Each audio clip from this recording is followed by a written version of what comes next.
Hey everyone, welcome back to Tap Tech, where we cut through the hype and break down what's really coming next. If you're a Mac user or planning to upgrade your laptop, this video is for you. Today we're talking about Apple's next Pro laptop, the MacBook Pro M5. Whether you're into video editing, software development, creative workflows, or just want raw performance, there's a lot riding on this rumored update. So stick around, because what's coming might redefine what a laptop Pro means. Let's begin with timing, because that's one of the first questions. For years, Apple has refreshed its MacBook Pro line in the fall, October/November being the common window. Early rumors placed the M5 models in that late 2025 timeframe. But more recent insider whispers suggest a possible delay, pushing the launch into early 2026. The shift may be due to chip production, component constraints, or Apple's desire to align with other product cycles. So the wait may be longer than fans expected. It's also worth noting that some sources now doubt whether any Macs with M5 chips will actually ship in 2025 at all, meaning the Pro models might skip a calendar year and debut in 2026. That would break from Apple's usual cadence, but given the complexities of modern chipmaking and supply chains, it's plausible. While the release window was being debated, what seems more certain is that the M5 MacBook Pro will be more of a spec refresh than a radical redesign, at least at first. The chassis, the overall look, port layout, hinges, is expected to stay largely the same as the current generation. Major changes such as OLED displays, a thinner body, or removal of the notch are rumored more for a future redesign, possibly tied to M6 or later models. So if you're hoping for a completely new design, that might come down the line, not with the first M5 version. Okay, so what is expected to improve? Let's start with the chip. The M5, M5 Pro, and M5 Max are the likely successors to today's M4 family. The core improvements may come through incremental performance boosts, perhaps 15 to 25% CPU gains, better GPU performance, and more efficient power use. Combined with better thermals, these gains could make the MacBook Pro feel more capable in sustained workloads. Some rumors mention newer packaging techniques, for example, separating CPU and GPU dies or using advanced chip stacking, to improve yields and thermal behavior. One exciting possibility is that the M5 models may adopt Wi-Fi 7 and upgraded Bluetooth, for example, Bluetooth 6. That would bring faster wireless speeds, lower latency, and better connectivity in crowded environments. Some rumors also suggest the use of a new N-series wireless chip, similar to what Apple uses in iPhones, to unify connectivity improvements across its ecosystem. Additionally, Thunderbolt ports might see upgrades, perhaps to Thunderbolt 5, improving bandwidth for external drives, displays, and eGPUs, if supported. Another rumored upgrade, a compact camera module, CCM, for the built-in webcam. Instead of a bulky camera system, this module would integrate sensor, circuitry, and lens in a compact form.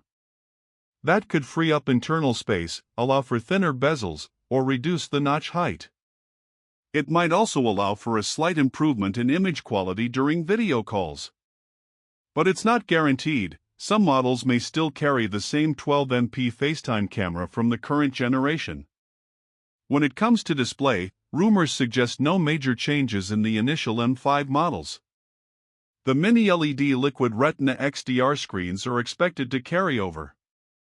However, whispers point to a future generation, likely the M6-based one, introducing an OLED display, a thinner design, possibly a hole-punch camera instead of the notch, and on-cell touch functionality. But those radical upgrades may not show up until 2026 or later. While specs and internals are important, performance consistency matters too. Apple may focus on improving cooling, fan control, and thermal throttling behavior. That means workflows like rendering, compiling, video export, etc., could be faster not just in bursts but under sustained load. Efficiency gains in the M5 chip combined with better thermal architecture may help with battery life, though gains may be moderate, especially when pushing demanding workloads. Speaking of battery, expectations are mixed. Because M5 may be more powerful and efficient, Apple might extract additional runtime in light or medium use. But under heavy workloads, battery drain could still be significant. Don't expect enormous leaps in battery life, performance usually comes with trade-offs. As for memory and storage, Apple is likely to continue offering unified memory options. The base models may start with more generous memory, e.g. 16 GB or higher, and Pro/Max versions might push 32 GB, 64 GB, or even more depending on chip design and scaling. Storage tiers, 512 GB, 1 TB, 2 TB, etc., will probably persist, maybe with faster SSD performance or improved throughput. So who will benefit most from M5? Professionals pushing heavy workloads, video editors exporting timelines, developers compiling large projects, 3D artists, software engineers, and those who need long-term headroom. If your current MacBook Pro is already satisfying for your workload, the gains may feel incremental. But for people hitting limits now, the M5 could offer meaningful headroom. But with every upgrade, there are caveats. The performance gains might not feel dramatic for day-to-day tasks like browsing, writing, or light creative work. The pricing may stay similar or increase slightly for Pro/Max tiers.